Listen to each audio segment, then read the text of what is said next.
Ibu. Selamat malam dan saudara-saudara semua.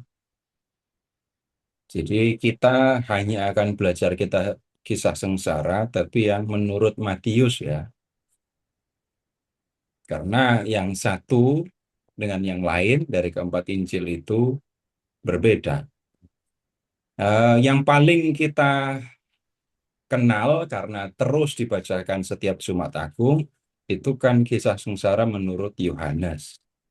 Sekarang tolong Bapak Ibu, saudara-saudara mengingat dulu.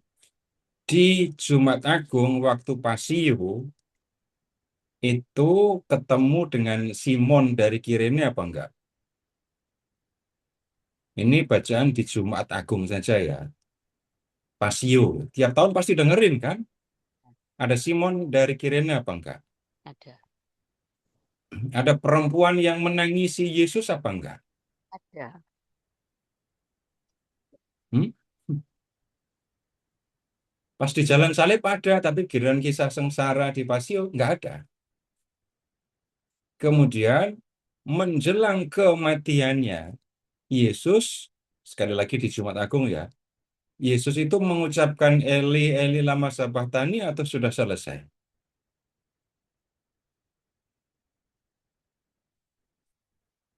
Ya, Bapak Ibu nggak akan lupa kalau saya mengatakan selesailah sudah. Tapi kalau Eli, Eli lama sabachthani nggak ada lagunya, nggak ada yang diingat karena nggak muncul di Pasio, di Injil Yohanes itu hanya ada di Injil Yohanes. Nah, kemudian begini, pertanyaan umum, kenapa Yesus ditangkap?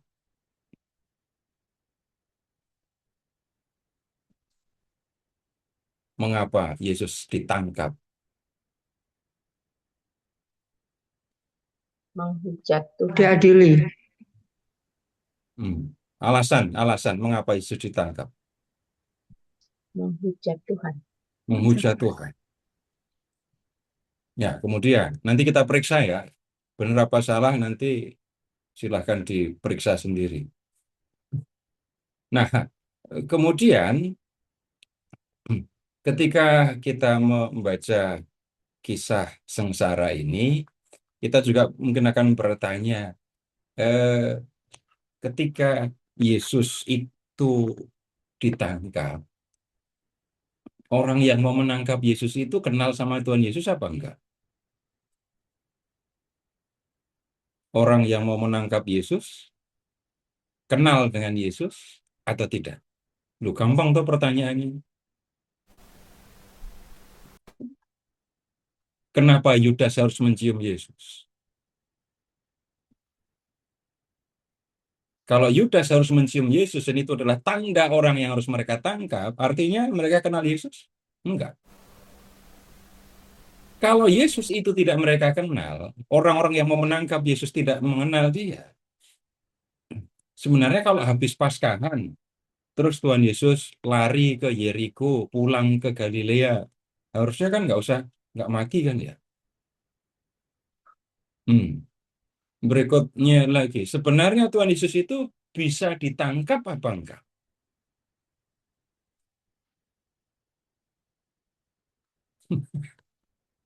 Ini pertanyaannya sebenarnya biasa, tapi karena nggak pernah ditanya jadi aneh. Padahal kan pertanyaan biasa saja. Sebenarnya bisa ditangkap apa enggak? Nah, yang Bapak Ibu temukan, kalau kita membaca Injil Yohanes sekali lagi, di Pasio Jumat Agung, Bapak Ibu akan menemukan siapa yang saudara cari. Lalu mereka menjawab, Yesus dari Nazaret. Lalu Yesus berkata, akulah dia. Dan ketika mendengar akulah dia, apa yang terjadi dengan para prajurit yang mau menangkap Yesus? Enggak cukup hanya dibilang jatuh. Kenapa? Karena mundur dulu. Mereka, para prajurit yang mau menangkap Yesus itu mundur baru jatuh. Bukan bukan langsung jatuh. Nah, kemudian, iya ini tanda sebenarnya Yesus nggak bisa ditangkap. Apakah ini juga ada di Injil Matius? Ada, tapi ungkapannya berbeda. Nah, Kalau kita mau belajar tentang kisah sengsara Yesus menurut Matius, kita harus mulai dengan memperhatikan yang menjadi titik awal dari kisah sengsara ini. Nah, kemudian begini juga. Ada pertanyaan yang dari kecil saya tanyakan. Dari kecil saya nanya. Karena di paroki, di gereja paroki, itu kan jelas tulisannya. Di atas salib itu ada tulisan Yesus Nazarenus Rex Judeorum. Nah, Yesus raja. Raja kok disalib?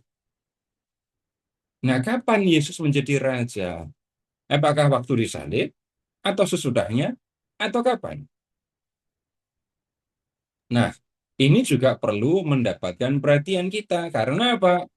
Ketika kita berpikir tentang seorang raja, maka seringkali yang dipikirkan itu adalah ada tahta, ada pakaian kebesaran, ada mahkota, ada tongkat, tentu ada permaisuri, terus ada wilayah kekuasaan. Apakah Yesus menjadi raja dalam pemahaman itu? Atau hanya itu pemahaman kita mengenai raja? Sehingga ketika diterapkan pada Yesus, tampak jadi aneh. Karena Yesus menjadi raja justru ketika disalib. Karena tulisannya yang ada di atas kepala Yesus itu, inilah raja orang Yahudi. Nah, sekali lagi untuk memulai pembicaraan mengenai kisah sengsara, kita harus mulai dari awal. Awalnya dari mana? Bapak Ibu silahkan sekarang ke Injil Matius bab 16. Matius bab 16. Mulai dari ayat 13.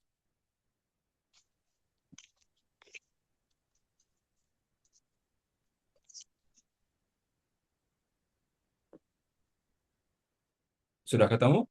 Sudah. Baik. Setelah Yesus tiba di daerah Kaisarea Filipi, ia bertanya kepada murid-muridnya, kata orang, siapakah, perhatikan sebutan ini, anak manusia itu?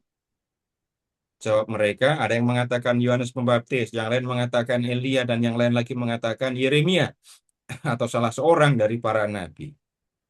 Itu pendapat orang banyak tentang Yesus yang didengar oleh para rasul. Kemudian Yesus bertanya kepada mereka, kepada para rasulnya sendiri, menurut kamu, siapakah aku ini? Jawab Simon Petrus, engkau adalah Mesias, anak Allah yang hidup. Jadi, lihat Bapak Ibu ke ayat 13. Kata orang, siapakah anak manusia? Gitu kan? Tapi ketika ini Simon Petrus menjawab, dia mengatakan, engkau adalah Mesias, anak Allah yang hidup. Jadi pada Yesus sebenarnya ada dua gelar ini. Yesus sebagai anak manusia dan kemudian sebagai Mesias. Yang satu jelas berbeda dari yang lain. Nah, ketika Simon mengatakan kau adalah Mesias, lihat ayat 17. Yesus berkata kepada Simon, berbahagialah engkau Simon anak Yunus, sebab bukan manusia yang menyatakan itu kepadamu, melainkan Bapakku yang di surga. Ya. Jadi yang mengatakan bahwa Yesus adalah Mesias sebenarnya bukan Petrus gitu kan. Tapi siapa? Bapa yang di surga. Dengan kata lain, Bapa yang ada di surga menyampaikan kepada Petrus bahwa Yesus adalah Mesias, anak Allah yang hidup. Nah, kita perlu klarifikasi dulu tentang dua gelar ini, Mesias dan anak manusia. Nah, mengingatnya begini saja, Bapak Ibu, pengetahuan umum, kalau Mesias itu kan artinya yang diurapi.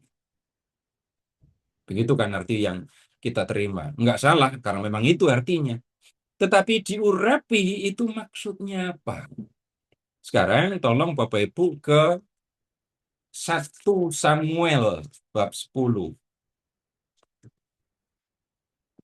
Jadi kita membuka 1 Samuel bab 10 untuk mengerti apa arti Mesias atau yang diurapi.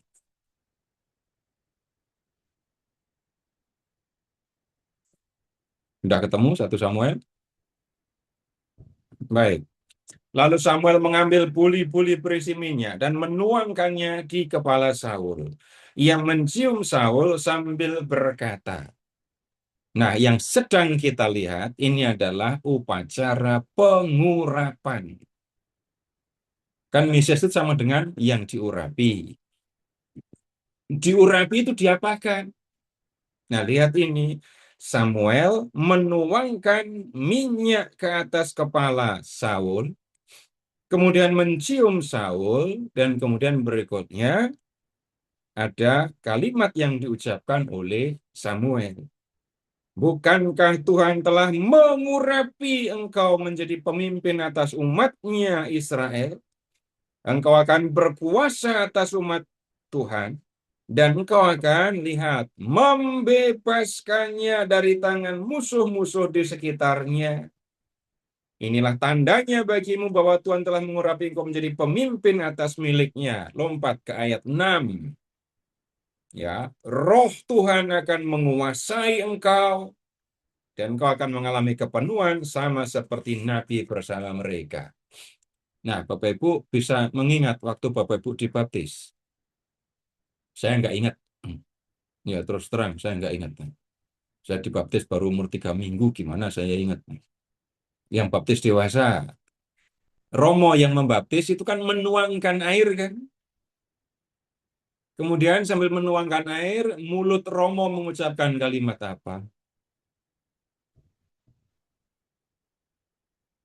Aku membaptis engkau dalam nama Bapa dan Putra dan Roh Kudus, begitu kan? Nah, sekarang silahkan mengamati Samuel mengurapi Saul. Samuel menuangkan minyak ke atas kepala Saul, mencium Saul, terus habis itu ada kalimat, Tuhan mengurapi engkau menjadi pemimpin atas umatnya Israel. Kemudian, engkau akan menjadi pemimpin atas umatnya, engkau akan berkuasa atas umatnya, dan berikutnya, engkau akan membebaskannya dari tangan musuh di sekitarnya. Nah, kalau Mesias itu adalah yang diurapi, dan yang diurapi itu diangkat menjadi raja, Bapak Ibu di sini sama sekali tidak ketemu permaisuri. Ada kuasa? Iya. Orang yang diurapi, orang yang menjadi raja atas umat Tuhan, itu berkuasa atas umat Tuhan itu. Dan kemudian kekuasaan itu bukan soal semena-mena memperlakukan rakyat semaunya, bukan itu. Rakyat yang ada di bawah kekuasaannya itu adalah umat Tuhan. Jadi kalau begitu, Saul sebagai yang diurapi, sebagai raja, akan berkuasa atas umat Tuhan. Bukan dalam rangka eksploitasi, tetapi mereka yang termasuk umat Tuhan ada di bawah naungan Saul. Dan tugas Saul sebagai yang diurapi, perhatikan, membebaskan umat Tuhan dari musuh-musuh di sekitarnya. Tugas raja yang diurapi itu adalah membebaskan, menyelamatkan. Jadi sekali lagi, kalau mendengar istilah Mesias, Bapak Ibu Saudara-saudara mengingatnya, Mesias adalah raja penyelamat. Nah, itu lebih gampang dipahami kan? Jadi Mesias itu raja penyelamat. Nah, kemudian berkaitan dengan gelar anak manusia ya. Kata orang, siapakah anak manusia itu? Yesus selalu menyebut dirinya anak manusia. Serigala mempunyai liang dan burung mempunyai sarang, tetapi anak manusia tidak mempunyai tempat untuk meletakkan kepalanya. Jadi seperti Yunus ada dalam perut ikan 3 hari 3 malam, demikianlah anak manusia akan ada di dalam rahim bumi. Yesus menyebut diri anak manusia. Orang lain menyebut Yesus Mesias gitu. Nah, siapakah anak manusia itu? Bapak Ibu silahkan sekarang ke kitab Daniel bab 7. Cari kitab Daniel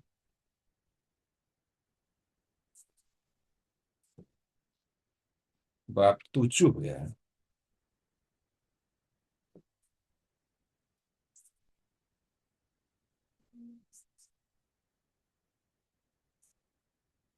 Ayat 13 dan 14.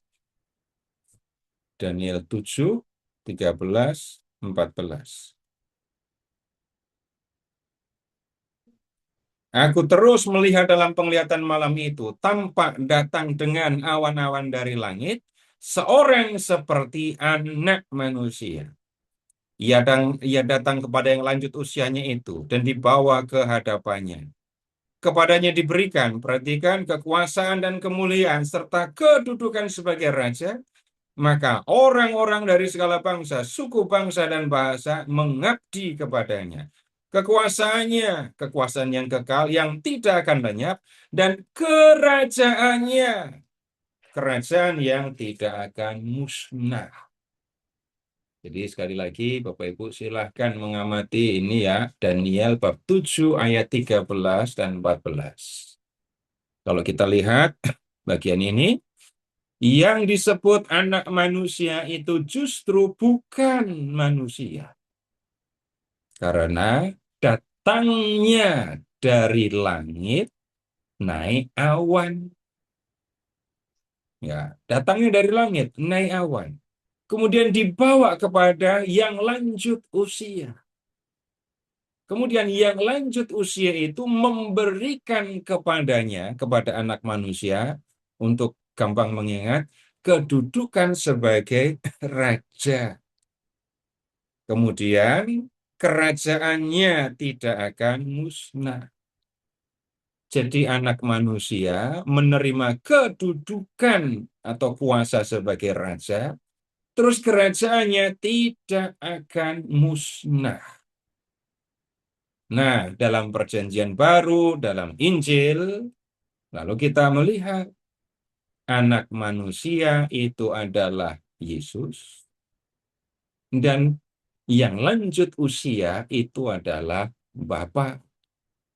Bapa memberikan kepada Yesus kuasa atas kerajaan surga. Nah, kerajaan surga yaitu kerajaan yang tidak akan musnah. Kerajaan di bumi sehebat apapun habis, musnah. Kalau yang sekarang nggak musnah, cuman beralih menjadi negara demokrasi gitu ya. Tapi kerajaan surga yaitu kerajaan yang tidak akan musnah. Yesus, anak manusia, raja kerajaan surga. Nah, begitu mengingatnya. Nah, sebagai raja kerajaan surga, Yesus itu yang menentukan siapa yang boleh dan tidak boleh masuk ke dalamnya. Bapak Ibu, dalam hal ini silahkan mengingat penghakiman terakhir. Anak manusia datang sebagai raja, diiring oleh para malaikat, lalu melakukan penghakiman. Dalam penghakiman itu, Yesus, Raja Surga, anak manusia menentukan siapa yang boleh masuk dan yang tidak boleh masuk ke dalamnya. Nah, ini dulu Bapak Ibu klarifikasi tentang Yesus sebagai Mesias dan anak manusia. Sekali lagi kalau mendengar istilah Yesus sebagai Mesias berarti Raja Penyelamat. Kalau mendengar Yesus itu adalah anak manusia, dia adalah hakim yang akan datang, Raja Surga yang menentukan siapa yang boleh dan tidak boleh masuk ke dalamnya. Nah, ini perlu dipegang lebih dulu, lalu Bapak Ibu silahkan kembali ke Injil Matius. Nah, untuk melengkapi keterangan, tolong Bapak Ibu ke Injil Matius bab 1 ayat 21. Matius bab 1 ayat 21.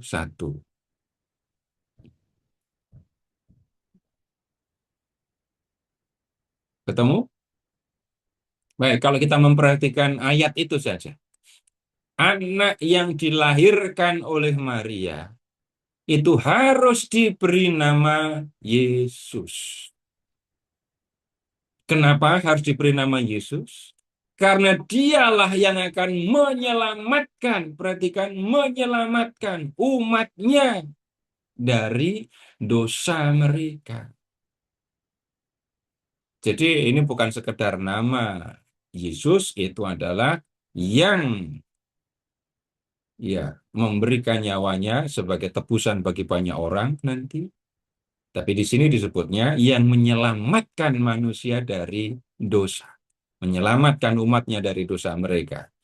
Jadi dalam nama Mesias, dalam gelar Mesias dan nama Yesus itu ada kaitan yang sangat kuat ya.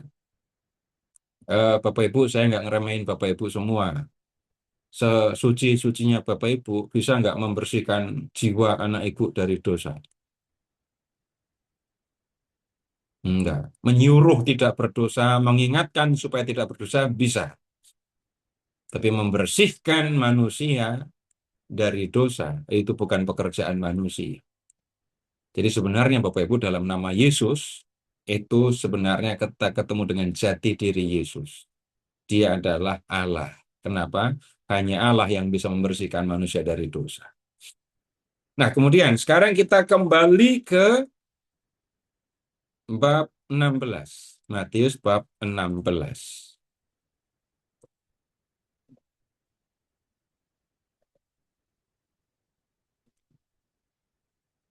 Nah, kalau Yesus disebut sebagai Mesias, para murid, orang banyak memandang Yesus sebagai Mesias, itu tidak langsung seperti yang dipikirkan, diajarkan oleh Tuhan Yesus. Ingat kembali dalam 1 Samuel tadi ya, Mesias yang diurapi itu adalah yang menyelamatkan umatnya dari musuh-musuh sekitarnya kan ya. Lalu ketika Petrus mengaku bahwa Yesus adalah Mesias, yang dipikirkan Petrus adalah Yesus akan menjadi raja ya. Waktu itu orang Yahudi dijajah oleh Roma, maka yang mereka pikirkan adalah Yesus harus mengerahkan orang-orang Yahudi melakukan perlawanan terhadap Roma, mengusir Roma dari tanah air mereka, lalu mereka akan melihat Yesus yang bertindak sebagai raja tadi. Itu yang dipikirkan oleh orang-orang Yahudi, oleh para rasul, termasuk oleh Petrus. Nah, kalau Petrus berpikir seperti itu, bisa nggak dia terima kalau Mesias mati? Lihat sekarang, bab 16 ayat 21. Sejak itu, Yesus mulai menyatakan kepada murid-muridnya bahwa ia harus pergi ke Yerusalem dan menanggung banyak penderitaan dari pihak tua-tua, imam-imam kepala, dan ahli-ahli Taurat, lalu dibunuh dan dibangkitkan pada hari ketiga. Perhatikan, Petrus mengaku Yesus Mesias. Habis itu Yesus mengatakan bahwa ia akan dibunuh. Petrus nggak bisa terima. Lihat, Petrus menarik Yesus ke samping dan mulai menegur dia. Tuhan, kiranya Allah menjauhkan hal-hal itu. Hal itu. Hal itu sekali-kali tidak akan menimpa engkau. Nggak bisa Petrus menerima Mesias kok mati. Dan Petrus sampai menegur Yesus. Mesias tidak akan mati. Hal itu tidak akan terjadi. Hal itu tidak akan menimpa engkau. Karena apa kok begitu? Petrus berpikir Yesus adalah Raja Mesias yang akan menyelamatkan orang Israel dari musuh-musuh di sekitar. Musuh-musuhnya itu adalah bangsa-bangsa, kerajaan-kerajaan yang ada di masa itu. Yang dipikirkan oleh Yesus beda sama sekali. Tunggu dulu. Nah, kemudian lihat tanggapan Yesus. Tanggapan Yesus ya, ayat 23. Yesus berpaling dan berkata kepada Petrus, "Enyahlah iblis, engkau suatu batu sandungan bagiku, sebab engkau bukan memikirkan apa yang dipikirkan Allah, melainkan apa yang dipikirkan manusia." Kalau Bapak Ibu memeriksa terjemahan lain, Bapak Ibu boleh kalau ada kitab suci dalam bahasa Inggris dalam jangkauan, tolong periksa ucapan Yesus di ayat 23, "Enyahlah iblis" itu. Kalau Bapak Ibu bisa menemukan kitab suci bahasa Inggris, periksa bagian ini. Kenapa saya minta begitu? Karena begini, kalau orang Indonesia mendengar kata enyahlah, itu artinya apa? Enyahlah dengan lenyaplah itu kadang-kadang mirip-mirip. Ada yang menemukan terjemahan dalam bahasa Inggris? Kalau salah satu terjemahan, Bapak Ibu, itu bunyinya "get behind me". Ada nggak terjemahan yang seperti itu? Jadi "get behind me". Petrus, bukan kamu dirasuki iblis gitu ya. Tapi sekarang begini, Petrus kok tiba-tiba jadi iblis? Disebut oleh Yesus sebagai iblis. Itu bukan Petrus kerasukan, tapi iblis itu adalah yang terus berusaha menggagalkan terlaksananya kehendak Allah. Itu iblis. Bapak Ibu silahkan periksa, silahkan periksa ketika Yesus dicobai iblis. Iblis itu tujuannya apa? Apa tujuan iblis? Menggagalkan rencana Tuhan, hanya itu. Nah, kemudian lihat, di telinga Yesus, ucapan Yesus itu seperti godaan. Yesus menggunakan kata batu sandungan. Kenapa? Petrus memikirkan apa yang dipikirkan manusia. Kenapa? Ya, Petrus berpikirnya kalau Yesus jadi raja, setelah mengalahkan Roma, mendirikan kerajaan Israel, mereka akan hidup enak. Kenapa? Tinggal kasih roti aja, nanti seluruh rakyat bisa makan roti.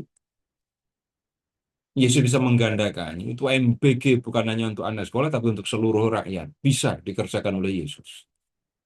Kalau ada orang yang sakit, nggak perlu BPJS, nggak perlu rumah sakit. Tinggal WA Yesus. Ini ada yang sakit. Selesai semua. Sembuh. Ada yang mati, juga bisa dibangkitkan. Nah, yang dipikirkan Petrus kurang lebih seperti itu. Tapi yang dipikirkan Yesus? Enggak sama sekali.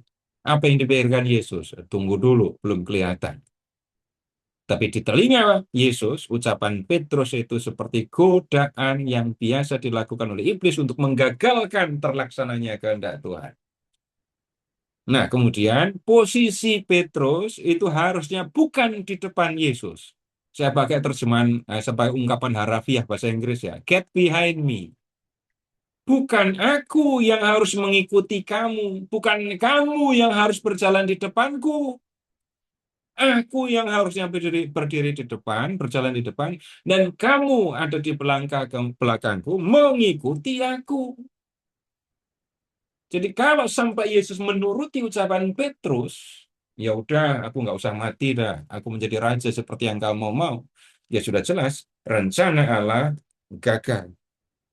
Nah, kemudian sekarang kita lihat selanjutnya, ayat 24. Lalu Yesus berkata kepada murid-muridnya, jika seorang mau menjadi pengikutku, langsung dijelaskan kan? Ia harus menyangkal dirinya, memikul salibnya, dan mengikut aku. Ini posisi para murid yang sebenarnya. Yesus memikul salib di depan, murid-murid memikul salib di belakangnya. Menyangkal diri, memikul salib, terus mengikuti Yesus. Sebab siapa yang mau menyelamatkan nyawanya, ia akan kehilangan nyawanya. Siapa yang kehilangan nyawanya, karena aku, ia akan memperolehnya. Lihat ayat 27. Ini Bapak Ibu berkaitan langsung dengan gelar anak manusia ya. Sebab anak manusia akan datang dalam kemuliaan Bapanya bersama dengan malaikat-malaikatnya. Pada waktu itu, Ia akan membalas setiap orang menurut perbuatannya. Ini gelar tentang anak manusia tadi. Ya. Kemudian berikutnya, Bapak Ibu, kita ke bab 17 ayat 22.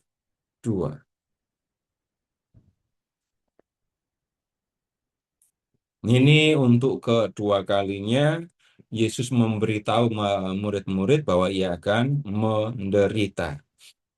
Pada waktu Yesus dan murid-muridnya bersama-sama di Galilea, ia berkata kepada mereka, Anak manusia akan diserahkan ke dalam tangan manusia. Mereka akan membunuh dia. Dan pada hari ketiga, ia akan dibangkitkan. Murid-muridnya pun sedih sekali. Dua kali Yesus memberitahukan. Yang pertama tadi, Petrus nggak bisa terima. Yang pemberitahuan kedua, murid-murid sedih. Kemudian kita pindah ke bab 20. Bab 20, mulai dari ayat 17.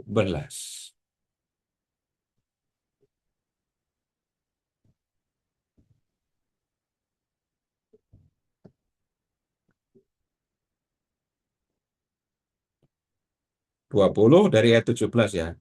Ini Tuhan Yesus OTW Yerusalem.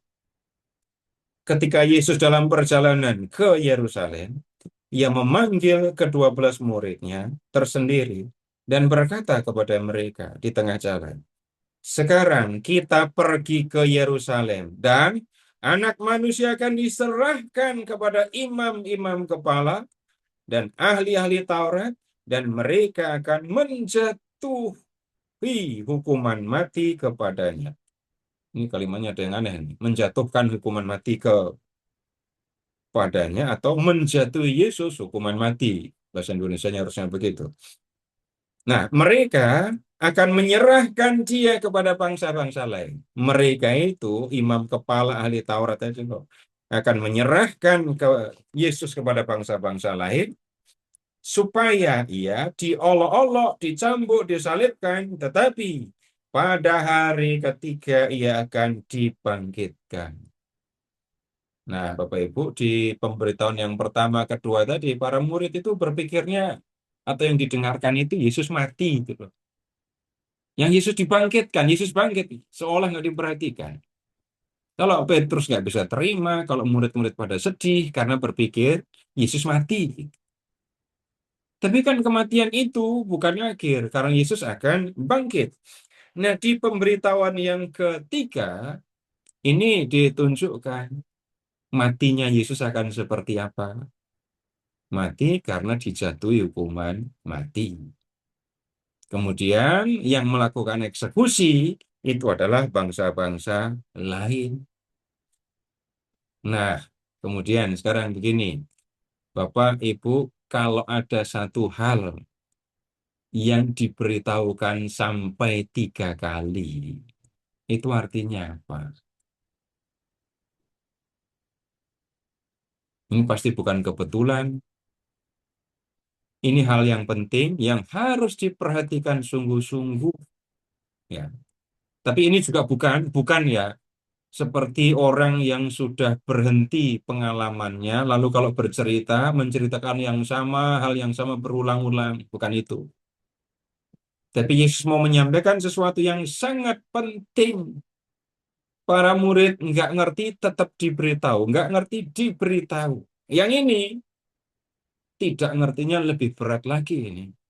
Sekarang, bab 20 ayat 20. Kemudian datanglah ibu anak-anak Zebedeus serta anak-anaknya itu kepada Yesus. Ia sujud di hadapannya untuk meminta sesuatu kepadanya. Kata Yesus, apa yang kau kehendaki? Jawabnya, ini yang jawab ibu Bu Zebedeus ya. Nyatakanlah supaya kedua anakku ini duduk dalam kerajaanmu. Seorang di sebelah kananmu, seorang lagi di sebelah kirimu. Yang dipikirkan oleh Yakobus, Yohanes, dan mamanya itu adalah Yesus akan menjadi raja, tentu di dunia ini, tentu raja Israel, dan kemudian ibu ini minta kepada Tuhan Yesus, kalau engkau jadi raja, izinkan dua anakku ini mendampingi engkau. Satu di sebelah kanan, satu di sebelah kiri. Kalau Bapak Ibu jadi 10 murid yang lain, dengar Bu Zebedius dan anak-anaknya ngomong kayak gitu, reaksi Ibu akan bagaimana? Reaksi Bapak, reaksi teman-teman akan seperti apa? Kita ini 12 ikut terus bersama Yesus. Kenapa kalian berdua yang minta? Lihat sekarang ke ayat 24. Mendengar hal itu, marahlah ke-10 murid yang lain kepada kedua saudara. Marah, enak sekali kamu. Kemudian, Yesus memanggil mereka lalu berkata, kamu tahu bahwa pemerintah bangsa-bangsa bertindak sebagai tuan atas rakyatnya, dan para pembesarnya bertindak sewenang-wenang atas mereka. Tidaklah demikian di antara kamu. Siapa saja yang ingin menjadi besar di antara kamu, hendaklah ia menjadi pelayanmu. Siapa yang ingin menjadi yang pertama di antara kamu, hendaklah ia menjadi hamba. Sama seperti Anak Manusia datang bukan untuk dilayani, melainkan untuk melayani.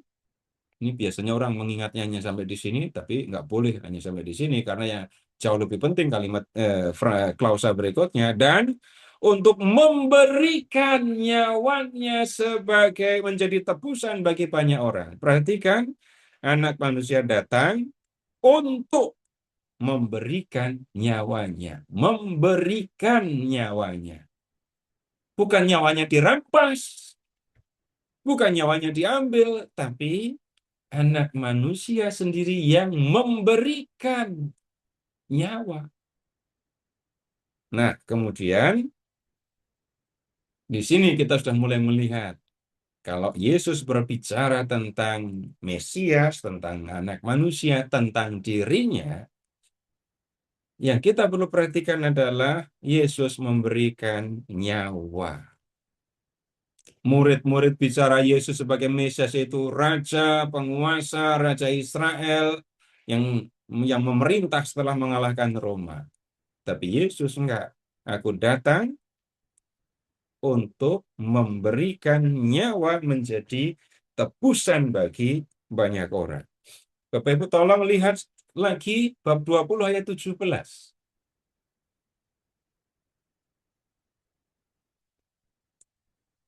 Ketika Yesus dalam perjalanan ke Yerusalem.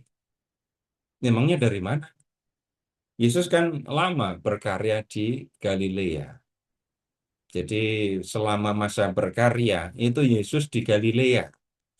Mengajar, menyembuhkan orang sakit, ketemu orang berdosa, itu di Galilea. Lalu Yesus mengadakan perjalanan ke Yerusalem. Dalam perjalanan itu, lihat ke bab 20 ayat 29. Ini sebenarnya juga pertanyaan waktu saya kecil. Ini ngapain Yesus ke Yeriko? Terus kemudian, lihat bab 21 ayat 1. Ketika Yesus dan murid-muridnya telah mendekati Yerusalem dan tiba di Betfage di Bukit Zaitun. Jadi gini, Yeriko itu adalah kota transit untuk orang-orang yang mau pergi ke Yerusalem. Jadi ini letaknya, kalau bicara letak ya, 250 meter di bawah permukaan laut. Yerusalem itu 750 di atas permukaan laut. Jadi kurang lebih ya ketinggian, beda tinggi sampai 1000 meter. Jaraknya 27 kilo. Orang-orang Galilea kalau mau pergi ke Yerusalem, ya harus transit di Yeriko dulu. Nah, kemudian dari Yeriko baru melanjutkan perjalanan ke Yerusalem. Jadi dari Yeriko, terus kemudian ya ke arah barat ya, nanjak naik. Lalu mereka sampai di Bukit Zaitun. Sampai di Bukit Zaitun. Ini udah dekat Yerusalem. Sudah di sebelah timur Yerusalem ya. Tapi lihat ayat 1 dan 2 dari bab 21. Yesus malah minta murid-muridnya, dua orang muridnya ya, untuk mengambil keledai. Yang diambil satu apa dua? Yang diambil oleh murid-murid itu 1 ekor atau 2 ekor? Coba periksa kalimat berikutnya itu. Pergilah ke kampung yang di depanmu itu, dan di situ kamu segera akan menemukan seekor keledai betina tertambat dan anak dan anaknya ada di dekatnya. Lepaskanlah kedua keledai itu dan bawalah kepadanya.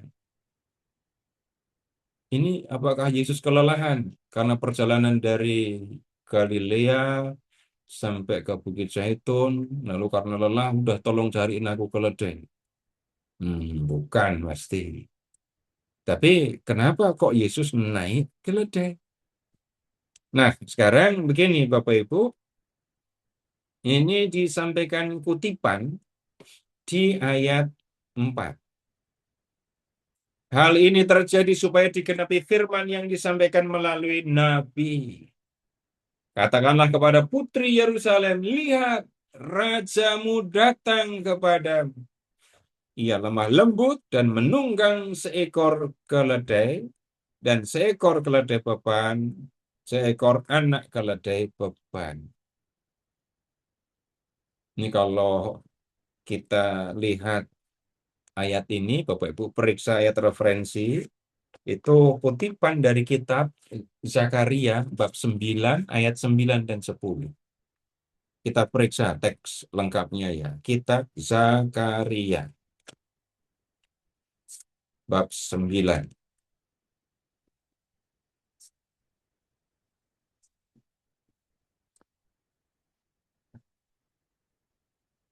Zakaria bab 9 dari ayat 9 sampai dengan 10.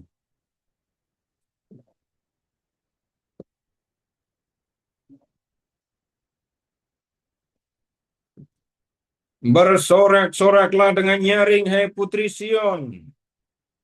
Bersorak-soraklah, hai putri Yerusalem. Lihat, rajamu datang kepadamu. Ia adil dan jaya. Ia lemah lembut dan menunggang seekor keledai. Seekor keledai yang muda, anak keledai betina. Kalau di kitab Zakaria ini keledainya satu apa dua?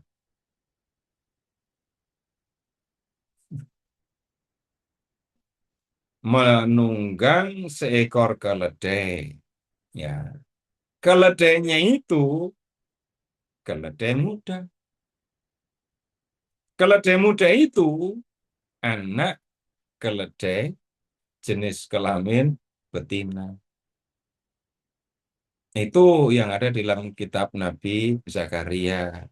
Tapi Injil Matius membacanya menunggang seekor keledai dan seekor anak keledai beban. Nggak mungkin dong naik keledai dua. Pasti yang dinaiki cuma satu. Nah, kembali ke Injil Matius. Jadi, Bapak Ibu, silahkan amati kitab Nabi Zakaria tadi ya. Nggak usah khawatir, keledainya satu apa dua. Yang pasti yang dinaiki Yesus itu adalah satu keledai muda. Kemudian yang tolong diperhatikan dalam nubuat Zakaria, seruan disampaikan kepada putri Sion, putri Yerusalem. Nabi menyerukan, Rajamu datang. Tandanya kalau rajamu datang itu adalah dia nggak naik kuda. nggak naik kereta, tapi naik keledai. Jadi kalau sampai Yesus naik keledai dari Bukit Zaitun menuju kota Yerusalem, itu bukan karena Yesus kelelahan, tetapi karena Yesus mau menyatakan diri sebagai Raja Yerusalem. Ya, kemudian lihat sekarang, setelah Yesus naik keledai, ayat 8. Orang banyak yang sangat besar jumlahnya menghamparkan pakaiannya di jalan. Ada pula yang memotong ranting-ranting dari pohon dan menebarkannya di jalan. Orang banyak yang berjalan di depan Yesus dan yang mengikutinya dari belakang berseru, Hosana bagi anak Daud. Diberkatilah dia yang datang dalam nama Tuhan. Hosana di tempat yang maha tinggi. Nah, Bapak Ibu tolong perhatikan seruan orang banyak. Hosana bagi anak Daud. Mundur sedikit, bab 20 ayat 30. Dua orang buta di Yeriko itu menyebut Yesus bukan anak Yusuf, tapi anak Daud. Jadi gelar anak Daud itu sebenarnya sama dengan gelar Mesias. Kenapa? Nah, ceritanya agak panjang ini tapi saya ringkas. Di 2 Samuel bab 7, Tuhan Yesus Allah berjanji kepada Daud, kerajaan Daud tidak akan musnah, kemudian tahtanya tidak akan musnah, dinastinya tidak akan musnah. Artinya kerajaan Daud terus ada, keturunan Daud akan terus menduduki tahta sebagai raja. Nah, kemudian apa yang terjadi dengan kerajaan Daud? Kerajaan Daud pecah, runtuh, habis. Enggak ada kerajaan lagi. Tapi apakah kemudian Tuhan mengingkari janjinya? Enggak. Orang Yahudi percaya suatu saat nanti Tuhan akan membangkitkan keturunan Daud. Dia akan diurapi menjadi raja dan dia akan memerintah kerajaan Israel baru yang akan didirikan oleh Tuhan. Maka istilah atau gelar anak Daud itu sama dengan gelar Mesias. Nah, orang banyak yang mengikuti Yesus memuji Yesus sebagai Mesias. Yesus kalau begitu berikutnya masuk ke Yerusalem sebagai Raja Yerusalem menurut kitab Zakaria. Kemudian kalau kitab Zakaria yang dikutip bab 21 ayat 4 gini, katakanlah kepada putri Sion, lihat rajamu datang. Mu-nya itu kata ganti untuk siapa? Untuk Sion kan? Jadi Yesus itu Raja Sion, Yesus itu Raja Yerusalem, dan dia datang dengan cara seperti yang dikatakan oleh Nabi Zakaria. Nah, sesudah itu, Bapak Ibu, lihat ke ayat 10, 21 ayat 10. Ketika ia masuk ke Yerusalem, gemparlah seluruh kota itu, dan orang berkata, siapakah orang ini? Orang banyak itu menyahut, inilah Nabi Yesus dari Nazaret di Galilea. Ini seperti yang di bab 16 sebenarnya. Kata orang, siapakah aku ini? Ada yang mengatakan, kau adalah Elia, Elisa, salah seorang nabi. Tapi kembali yang harus kita perhatikan, Yesus masuk Yerusalem, naik keledai. Yesus masuk ke Yerusalem sebagai Mesias, Raja Yerusalem, mengikuti cara yang disampaikan dalam kitab Zakaria. Nah, apa yang akan dilakukan Yesus di dalam kota Yerusalem? Ini yang jadi pokok permasalahan dalam kisah sengsara. Tapi sebelum lanjut, ini silahkan panitia. Ini sudah 50 menit, silahkan. Iya, Bapak Ibu, sebelum kita melanjutkan lagi, ada beberapa pengumuman dari kami panitia.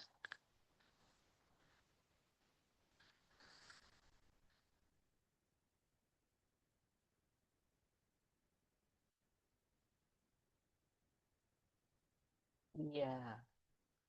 Next, Bu. Lanjut, Bu. Ya. Bapak Ibu, setelah ini kita saat ini yaitu mengikuti kursus kitab suci tentang kisah sengsara Tuhan Yesus.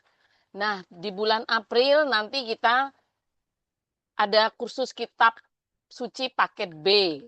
Jadi mohon dicatat Bapak Ibu, setelah kita pertemuan kursus kitab suci, kita akan mengikuti kursus kitab suci paket B. Itu ada 14 kali pertemuan. Next, Bu. Nah, sebelum kita menyerahkan kepada narasumber, mohon kepada Bapak Ibu, kami panitia akan mendokumentasikan pertemuan kita pada malam hari ini. Mohon kameranya untuk dibuka sebentar. Silakan. Kak Hen, Pak Anton. Izin, izin saya ambil gambar ya Bapak Ibu, silakan dibuka kameranya. Di sini ada 6 slide. Saya akan hitung untuk yang pertama, set satu, satu, dua, tiga. Bentar ya Bapak Ibu.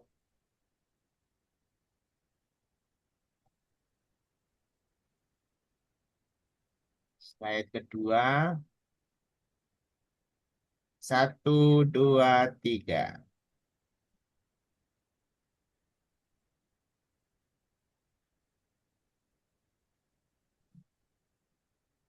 Slide ketiga, satu, dua, tiga.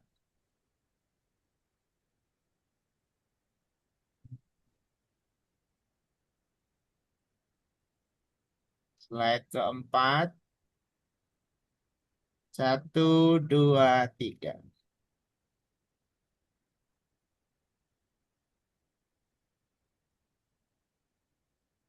Slide kelima, satu, dua, tiga.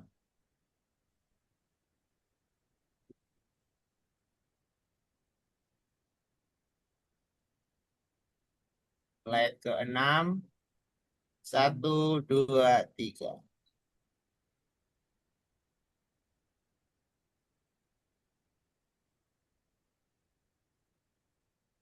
Terima kasih Bapak Ibu. Saya kembalikan ke Bu Ita. Baik, terima kasih Pak Anton. Nah, selanjutnya kita akan menyerahkan kembali kepada Pak Seto.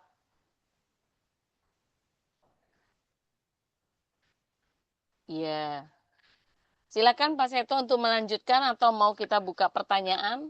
Oh ya, kalau boleh pertanyaan, tanya jawab dulu Bu, Ya, supaya tanya jawab. Iya. boleh. Silakan Bapak Ibu untuk bertanya secara langsung kepada narasumber kita karena di kolom chat tuh belum ada yang bertanya. Emang gampang kok. Apa yang mau ditanya ya? Mana tahu loh Pak Seto ada yang bertanya. Silakan Bapak Ibu, boleh Raisen kalau mau bertanya. Kalau pertanyaannya sulit malah aneh. Belajarnya mudah kok malah bertanya yang sulit. Pak Roy, mau ada yang mau ditanya nggak Pak Roy? Oh, enggak. Mute, di mute semua. Di mute. Oh, coba Bu, mohon. Silakan. Ada ini yang mau bertanya. Silakan Bapak Ibu, udah dibuka.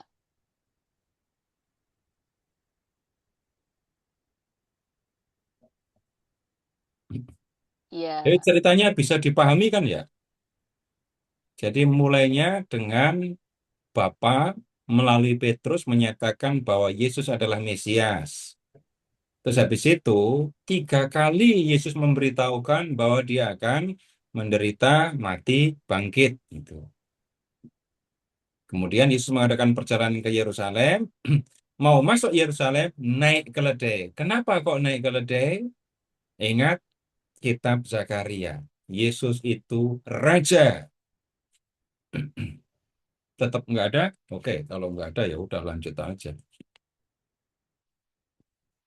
Baik. Nah, sekarang begini mengingatnya. Yesus sudah menyatakan diri sebagai raja. Itu kan ya. Raja Sion, Raja Yerusalem.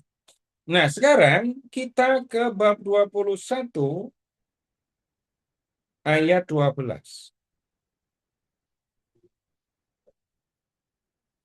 Yesus masuk ke bait Allah dan mengusir semua orang yang berjual beli di halaman bait Allah. Ia membalikkan meja-meja penukar uang dan bangku-bangku pedagang merpati dan berkata kepada mereka, ada tertulis, rumahku akan disebut rumah doa, namun kamu menjadikannya sarang penyamun. Nah, perhatikan, Yesus masuk Yerusalem sebagai raja. Kemudian masuk Yerusalem, yang dituju oleh Yesus adalah bait suci. Di bait suci ada banyak orang berjualan. Lalu Yesus mengusir mereka dan mengingatkan rumah ini, bait suci, itu adalah rumah doa. Tapi kamu menjadikannya sarang penyamun. Bayangkan, bait Allah itu sama dengan rumah Allah. Tapi orang-orang itu menjadikan bait Allah sebagai sarang perampok, sarang penyamun. Nah, pertanyaannya, penyamunnya itu yang mana sih?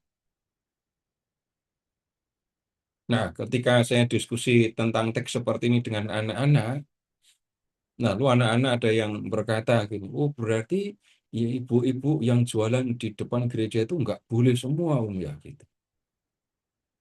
Nanti Yesus kalau datang akan membalikkan meja-meja yang dipakai jualan ibu-ibu WK itu ya. Urusannya bukan sesederhana itu. Yang akan dibalikkan mejanya itu adalah kalau ada ya yang mau komuni itu ditarik satu orang berapa? 20.000, 50.000 atau 100.000. Mau komuni semua harus bayar segitu.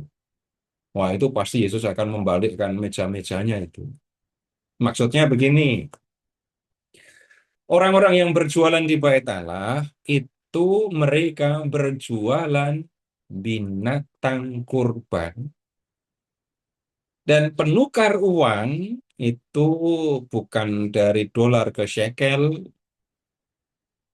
tapi dari mata uang asing, kemudian ditukar ke mata uang Yahudi untuk membayar pajak bait Allah.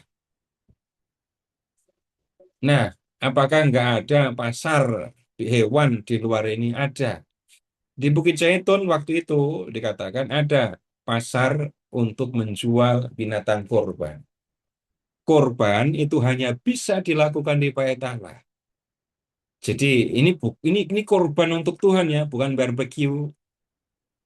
Kalau barbeque di mana saja boleh. Nggak ada orang Yahudi pada waktu itu, yuk kita mempersembahkan korban untuk Tuhan, lalu kita buat mezbah di belakang rumah dan kita bakar. Nggak bisa begitu. Allah diyakini hadir di bait suci di Yerusalem. Kalau orang mau mempersembahkan korban, dia harus pergi ke bait Allah, ke Yerusalem. Kalau orang mau mempersembahkan korban untuk Tuhan, maka dia harus membawa binatang korban kepada imam yang bertugas pada waktu itu. Lalu imam harus membakarnya untuk Tuhan. Nggak boleh sembarang orang membakar korban untuk Tuhan. Nah, bayangkan orang dari Galilea mau mempersembahkan korban.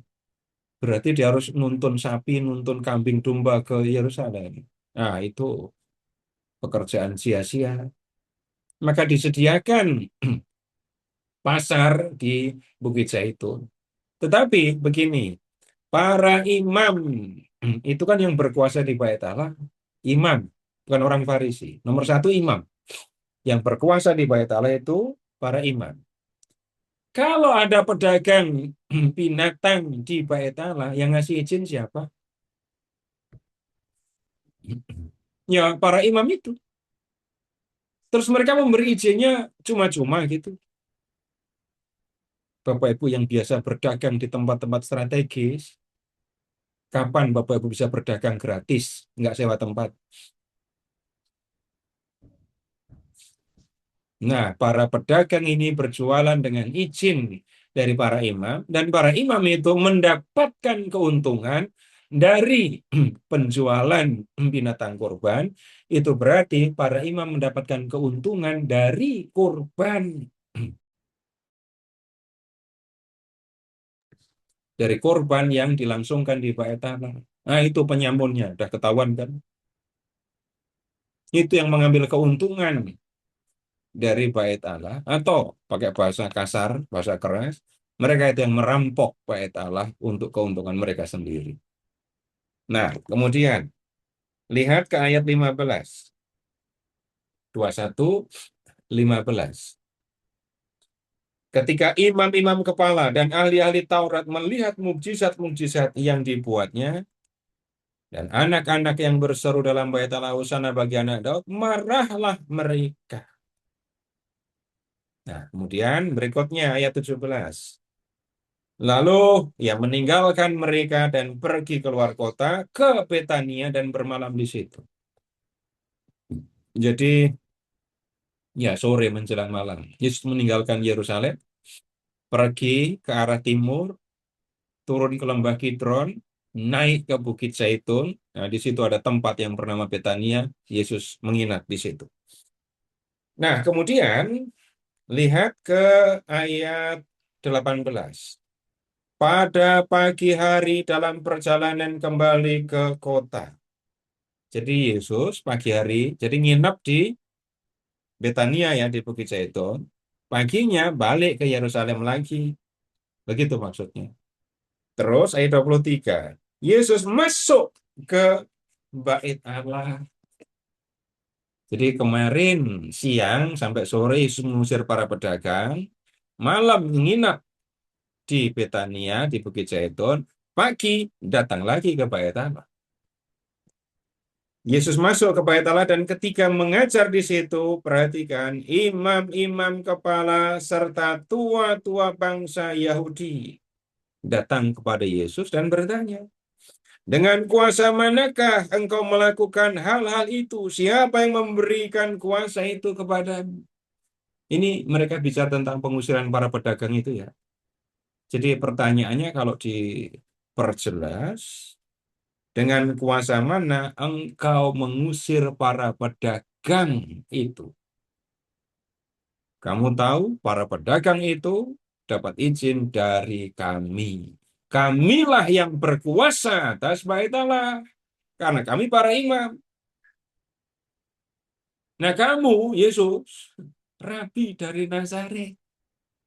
Kamu berani-beraninya mengusir para pedagang yang berjualan di Bait Allah. Nah, dengan kuasa mana kamu mengusir para pedagang itu?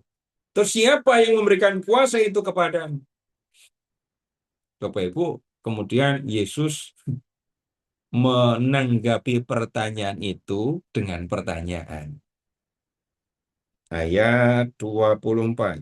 Aku juga akan mengajukan satu pertanyaan kepadamu. Dan jikalau kamu memberi jawabnya kepadaku, aku akan mengatakan juga kepadamu dengan kuasa manakah aku melakukan hal-hal itu.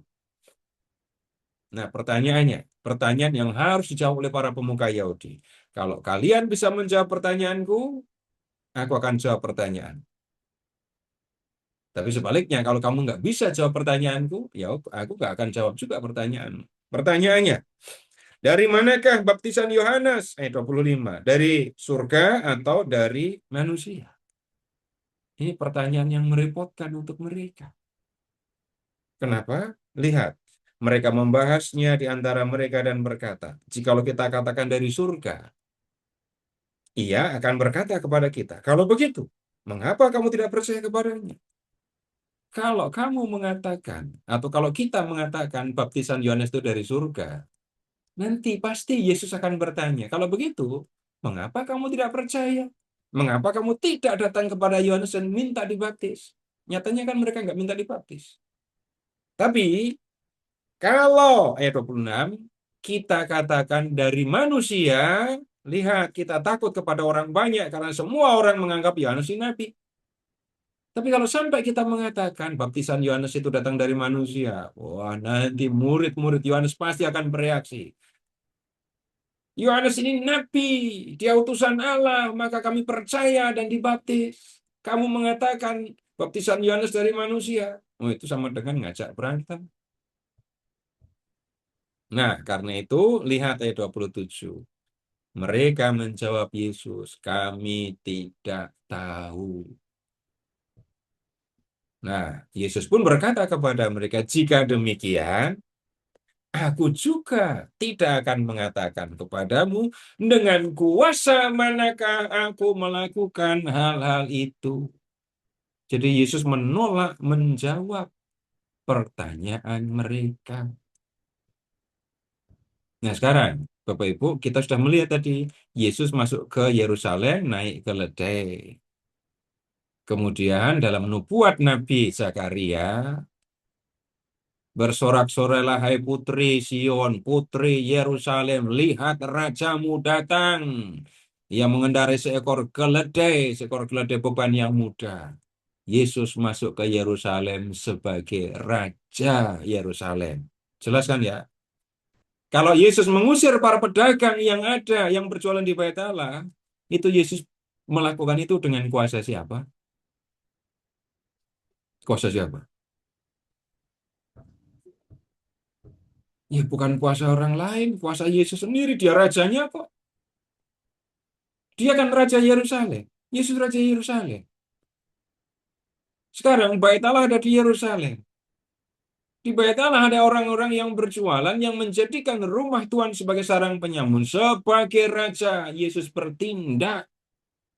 Apa yang dilakukannya? Membersihkan Bait Allah dari orang-orang yang berjualan itu. Nah, jawaban Yesus belum selesai. Ini Yesus menghadapi ayat 23 ya, imam kepala dan tua-tua bangsa Yahudi. Nah, berikutnya sekarang ayat 28. Apakah pendapatmu tentang ini? Seseorang mempunyai dua anak laki-laki. Ia pergi kepada anak yang satu dan berkata, anakku, pergi dan bekerjalah hari ini di kebun anggur. Jawab anak itu, aku tidak mau. Namun kemudian ia menyesal dan pergi.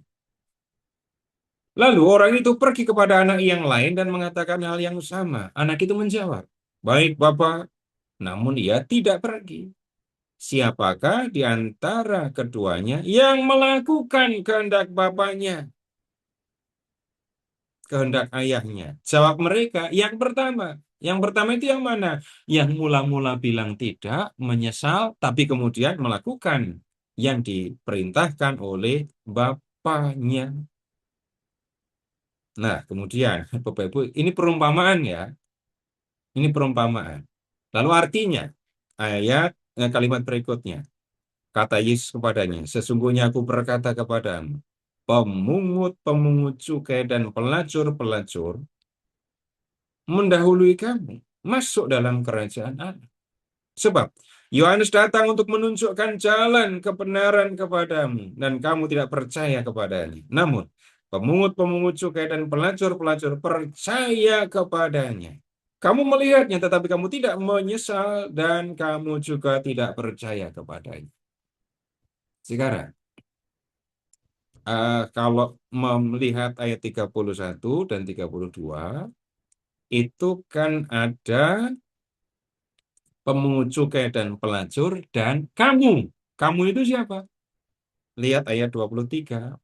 Nih, imam kepala dan tua-tua bangsa Yahudi. Ya. Kemudian sekarang, kalau dalam perumpamaan yang anak pertama yang mengatakan tidak, kemudian menyesal dan melakukan perintah ayahnya. Ini menunjuk kepada siapa? Lihat ayat 31. Justru menunjuk kepada para pemungut cukai dan pelacur kan. Sedangkan ada yang kedua yang bilang, iya baik Bapak, tapi tidak melakukan kehendak Bapaknya.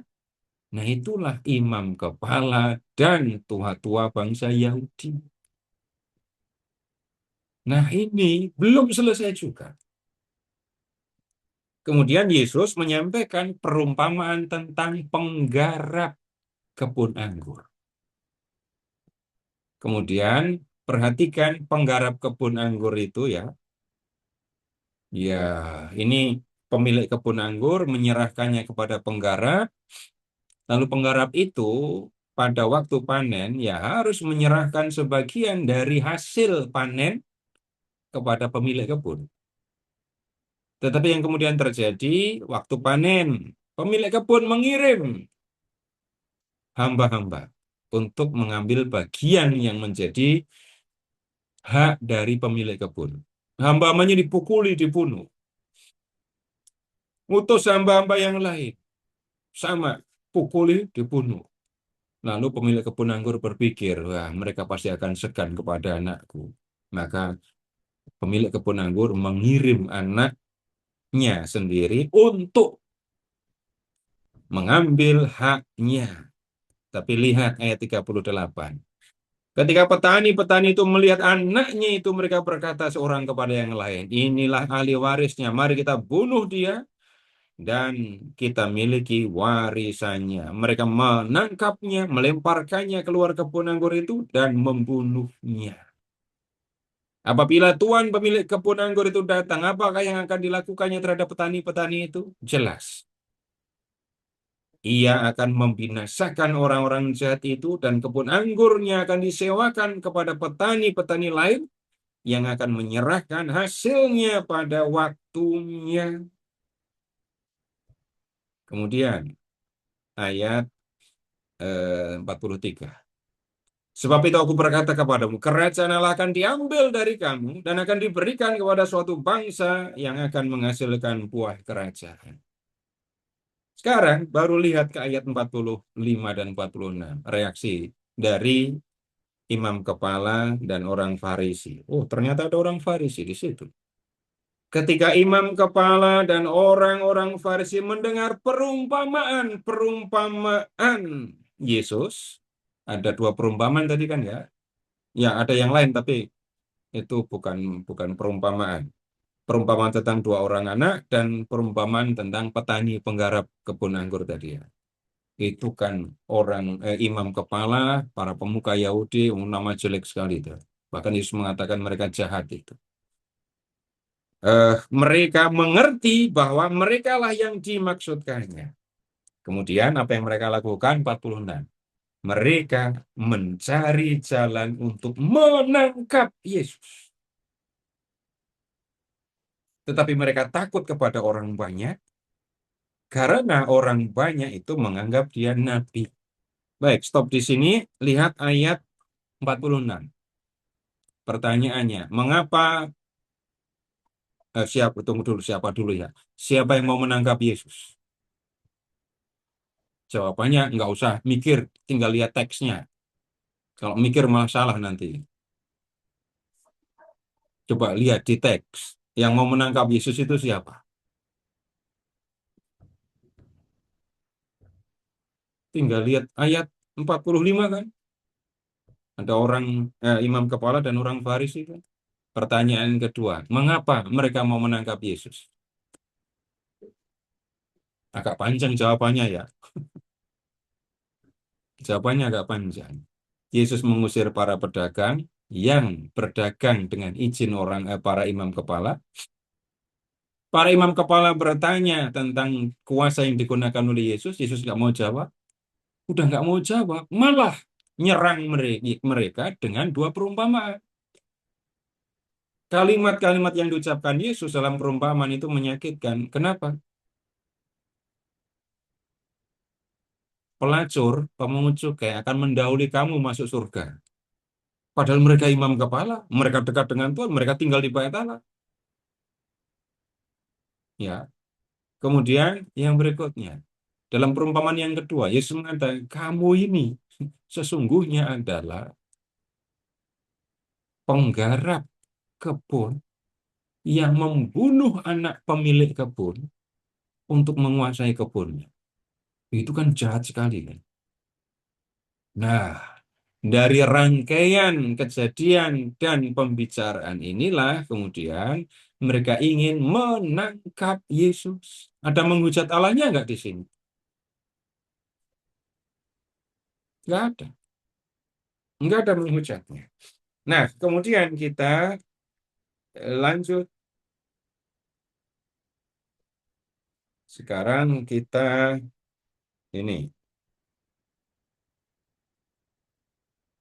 ayat 46 ya. Ayat 46.